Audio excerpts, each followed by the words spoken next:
Hey, the store is open, and so is Trash Talk. We're ready for you again. Happy Tuesday morning.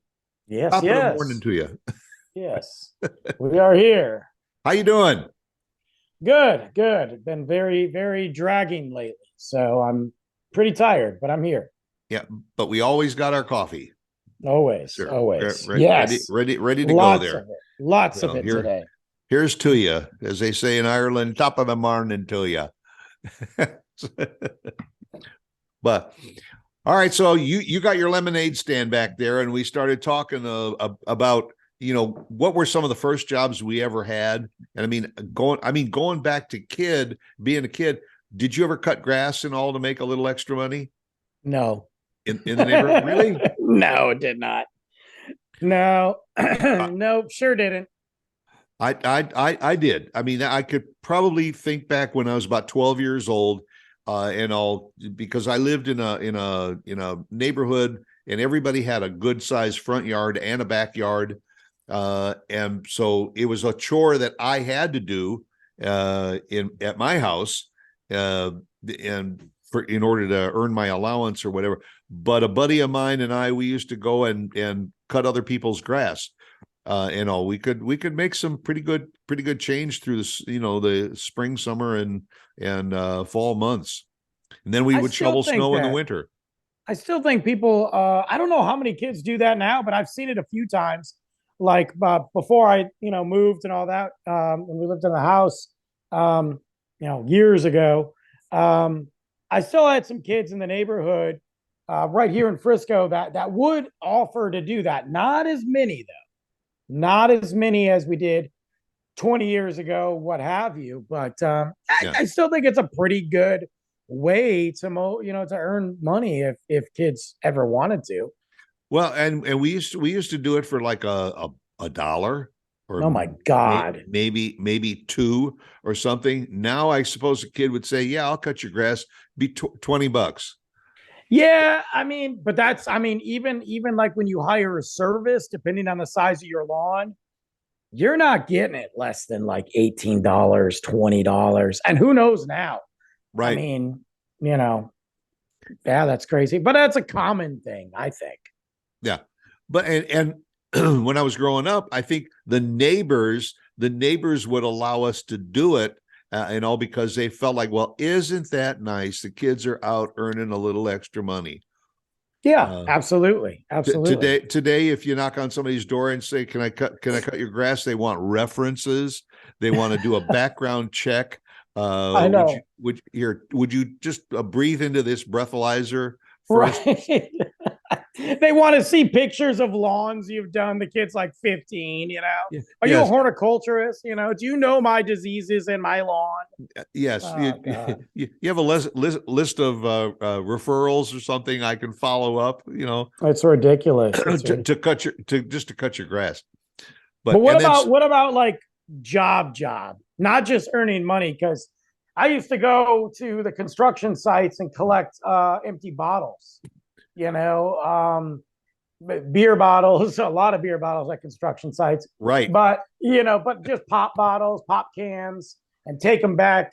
Obviously, this is back in Michigan. They don't do that in Texas, but take them back and then get your 10 cents for it. I used to do that, and we'd have giant bags. I mean, you on a wagon and whatever. But like job. What is the earliest job with a paycheck or cash under the table that you remember? I think I in back in Indiana, you were supposed to be 16 years old before you got a job in a legitimate shop. Sure, sure. But my father my father knew the owner of one of the local drugstores, and all. His name was Mr. Borden's Drugs, and all. And I was 15 years old, and Mr. Borden said, "Okay, if you want a couple of days a week, come in after school, and you can do some odd jobs around the farm." It was a pharmacy and drugstore, Yeah, like yeah. today's CVS or something like that. Well, the first thing I learned how to do was to spread that sweeping compound.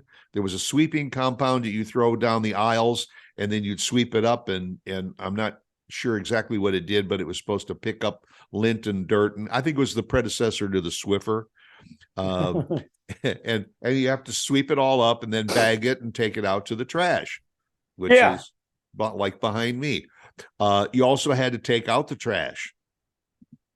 Then I remember Mr. Borden was very, very happy with the way I work, because when you're 15 years old and it's your first job, you're going to give it 100%. You haven't learned yet how to cut corners.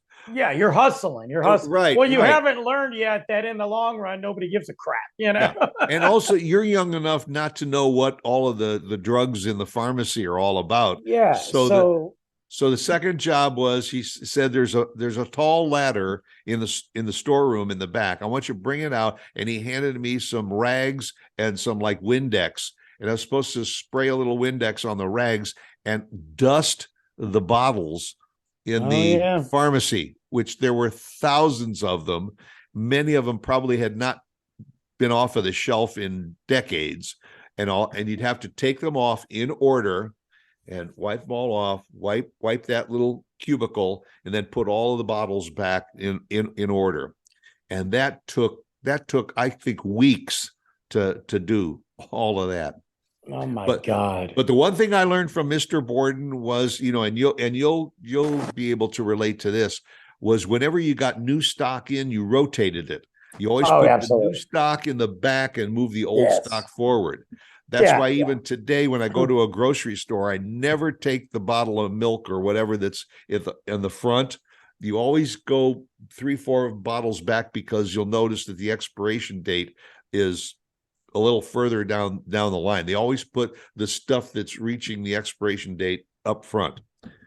Yeah, and even if it's the same date, it's still you still have to do that, because I do that with beer. I do that with I mean, it's they just do the that way it is. with cereal, with chips, with peanut butter, with everything that's in the grocery store. And people are probably watching us right now saying, "Oh, I never knew that." Yeah.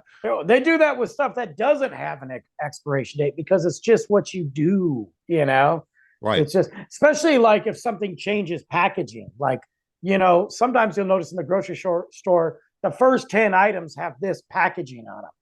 All of a sudden you get to 11 and the updated packaging. Yeah. The new and improved That's packaging. it. Yeah. Which is exactly the same stuff and all, just a new package. Of course, it's marketing. It's marketing, and sometimes the packaging is a little bit smaller so you can fit more on the shelves, make more money, blah blah blah. Yeah, yeah. I remember doing those tedious jobs. My first, and I always say like my first because I've talked enough about bar jobs, so I'm going to not talk about bar jobs. My first bar job, restaurant job, was probably Irwin's Apple Orchards in Southline, Michigan. No longer there. And it's exactly what it sounds like. There was a family that owned the apple orchard. And, well, it was really annoying, too, because they got in like a fight. So they split it. So one family owned like the orchard part, where they make the cider and all that crap. And then the other family owned the store, the country store. But they made donuts, they had ice cream, they sold the apples there and cider and all that. So it was kind of split, but I worked in the store. I didn't work out on the orchard. I thought maybe you were up on the ladder picking the apples off the trees. No. They got machines for that anyway.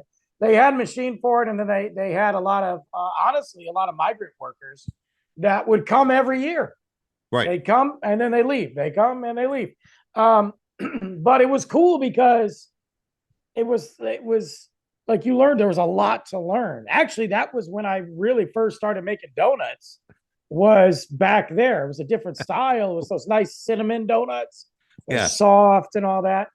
But I mean, we did all the pastries. We did, you learned about the apples, not just about them, but bringing them in and setting them up in the store with the pallet jack, unloading a truck. I would unload this truck of cider. They'd have these giant pallets of cider.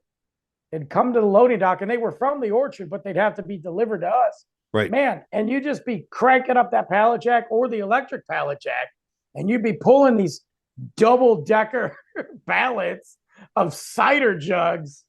It was cool though, and it was really fun because number one, I got paid every week, every Tuesday. Yeah. I could walk to work, and I did a couple times, but I liked it because I did every facet from the register to the ice cream to the donuts, and they closed. It's seasonal, so they close right after Christmas, and then they open up again. And you always wondered, okay, are they going to ask me to come back? Some people, they didn't ask to come back. I got asked to come back, and then the store stayed open all year, so they asked me to stay on. It was cool. It was it was a good job. My dad just ran into them actually at the grocery store. They're still there? Yeah, well, they're not, but the people that sold it, they sold it to CVS now. Oh, okay. But they made a lot of money off it. They're still in town, so my dad was at Meijer or something and ran into them. So, but yeah, I worked there for, well, on top of every other thing I did legally and illegally, I worked there for about 4 years. Yeah, through high school. Yeah. And right next to Borden's drugstore was the local bowling alley, Bowlera. I because I was only getting a couple days a week at Borden's, I thought I'd like to pick up a few more bucks. So on the weekends, I used to go over to Bowlera, and back in those days, the pin setters were teenagers. Right. You went behind the scenes and all, and you had to pick up the pins after they got knocked down and drop them into the thing to reset them and all. I got my fingers smashed about 4 or 5 times after the first couple of weeks, and I said, "Nah, I can't handle this." And I think they were just as happy to see me go because I was doing a very good job. I couldn't balance myself above the pin setter. Drop them down. Yeah. And those were the days when the pins, by the way, the pins were made out of wood. Yeah, they were much different than they are now. And they were painted. Yeah. They were painted and all. And this is a true story. My father had an in with the owner of the bowling alley, and every so often a ball would hit the pins, and they would crack, or the top would break off and all. They used to save them, and my dad would bring them home and use them in the fireplace. Because number one, because of the shape of the pins, you could stack them and all. Because they had paint on them, all you had to do was start burning the paint, and they made the greatest logs for the fireplace. And you got high off that paint and probably got some weird disease from it. So hey, that's perfect, Yeah, that was before they found out that it was made with asbestos. Yeah, they were like, "Oh, don't breathe that." But then when I got 16, and those jobs that I got were paid in cash under the table, because you were underage. But my first job at 16, I went to work for J.C. Penney. Oh, geez. In town at the downtown store, and I worked in the boys department and sold shirts and underwear. Sounds very weird. but the moms would come in to buy underwear for the little boys and everything. Yeah. And there was this cute little 16-year-old boy that was trying to tell them about, does he wear briefs or does he wear boxers? Oh my God. I can't even. But even in those days, if you upsold, if you could sell 3 packages of underwear to the same customers, you'd get an extra little spiff. Oh, boy, I'll tell you, those were the days. Did you ever work at a fast food place or no? No, I never did. Me neither. I think I wanted to because that, McDonald's was really coming on the scene. And so the local cafes that served burgers were always looking for the high schoolers to come and help out. And a lot of the guys used to go and work in the burger shops and all because it was a good place to meet girls. So yeah, that's funny you say that because I never did. I mean, I've worked at plenty of restaurants, obviously. Never did ever. I don't even think I applied, to be honest with you. I just never, I didn't want to do it. But when you talked about the girl thing, it was so weird. We had a couple local ice cream shops. We had a really awesome root beer place called Brown's Root Beer that just closed a year ago. Phenomenal place. Kind of Huh. like drive up and old school, like, yeah, it was good stuff. The girls would all work at those. Like, oh, hey, Jessica's working over at Brown's tonight. Let's go visit her. Or hey, Rachel's working at the Whip. Let's go to the Whip and go check. And the guys, when we weren't working, we would go hang out. It was really kind of reminded me of the old school days, but I never worked at one of those. I did work at video stores though. I feel like that's a given. But Yeah. I got to work at Blockbuster, which was pretty awesome. We were one of the busiest Blockbusters in the state. And it was cool, man. And this was back when, so you had the VHS tapes, tons of VHS tapes, Yeah. but DVDs were taken over and they were getting smaller and smaller, the section. So they would sell their VHS tapes. Right. They'd put a bin out and be like $2, $3. I cannot tell you how many I bought, and we'd get our discount. So I'd pay like $1. But the coolest thing was I got to get all these movie posters, like full blown movie Right. posters. Right. Oh my God. I had so many movie posters and I'd sell them and movie memorabilia. It was actually a pretty fun job. My daughter, I remember getting her the original Tom Cruise Top Gun poster. She was so in love, and she had probably 4 or 5 Tom Cruise posters. Eventually, she got rid of them, and then she found out later that if she had kept them, she probably could have resold them for like 5 times what she paid for them. I kept them long enough. I ended up selling them anyway, but I'd make like $3, $4, $5. Yeah. Had I kept them long enough, oh my God, yeah. Do you ever have a job that you were like, I got to do this? And I've had some recently, but not my current one, by the way, for anybody that's out there. Have you ever had a job that you like just hated? You hated it? Other than the Army, Well, that's fair. That's fair. I honestly I can't remember a job that I had that I really hated. Because I was always kind of lucky to be in the right place at the right time. I mean, anytime I had a job where part of the duties was to collect the trash and take out the trash, I never cared for that aspect of it. But it was kind of, you got to take the good with the bad. Yeah.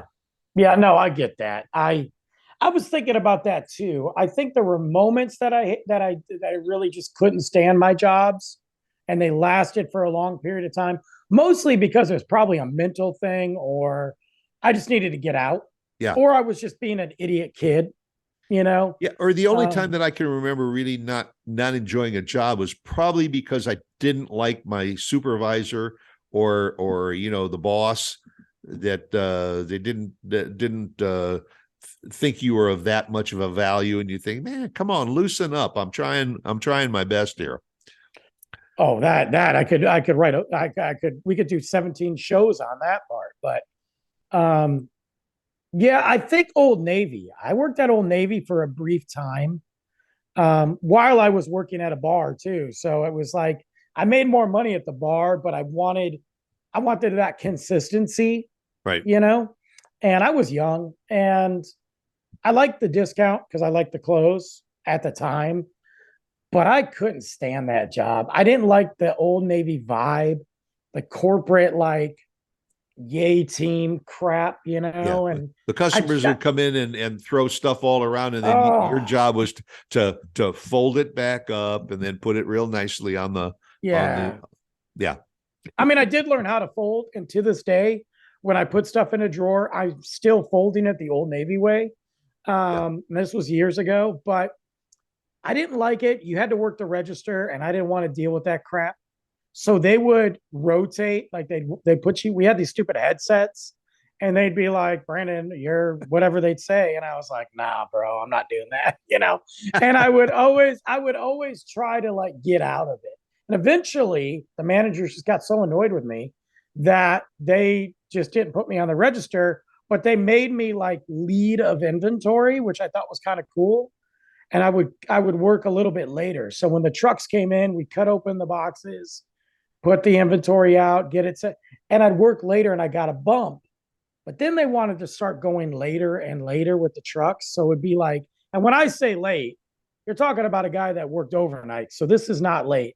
It'd be Right. like, well, you're going to be here till like 11:30. And I was like, what? No way. I got to study. Yeah, I got to study. Yeah. But I quit. I literally quit. I think I gave him a week. I gave him a week. I was like, hey, next schedule, I'm out. I didn't even feel bad. There is one job that I always wanted, and I applied a couple of times and I never got it, but that was a ticker taker at the local movie theater. I want to be in that booth and sell tickets to people because I knew that A, you would get free stuff at the concessions, and B, you could see the movies. And all once the movie started, and all the ticket booth would close down until 30 minutes before the next feature. But I always wanted to do that, but the good looking girls always got that job. That's fair. I never, that's another place. I had a buddy all through high school worked at the movie theater, and he'd get us into premieres. I mean, like, it was awesome. But I never applied in a movie theater ever. I just was kind of, I don't know. I never did. Yeah. So, well, anyhow, if anybody wants to apply for this job, you can have it. Yeah, send us your resume. I mean, but the hours are good. The pay is crap. But the pay is crap. The hours are crap. Let's be real. The hours are crap. Yeah, but you might become a celebrity. You might get noticed. Maybe, yeah, you could. It's possible. And we're still trying, and it's been 2.5 years now. But anyhow, you notice who we are. Come back again next Tuesday and notice us again. Okay, we'll be right here waiting for you. Absolutely.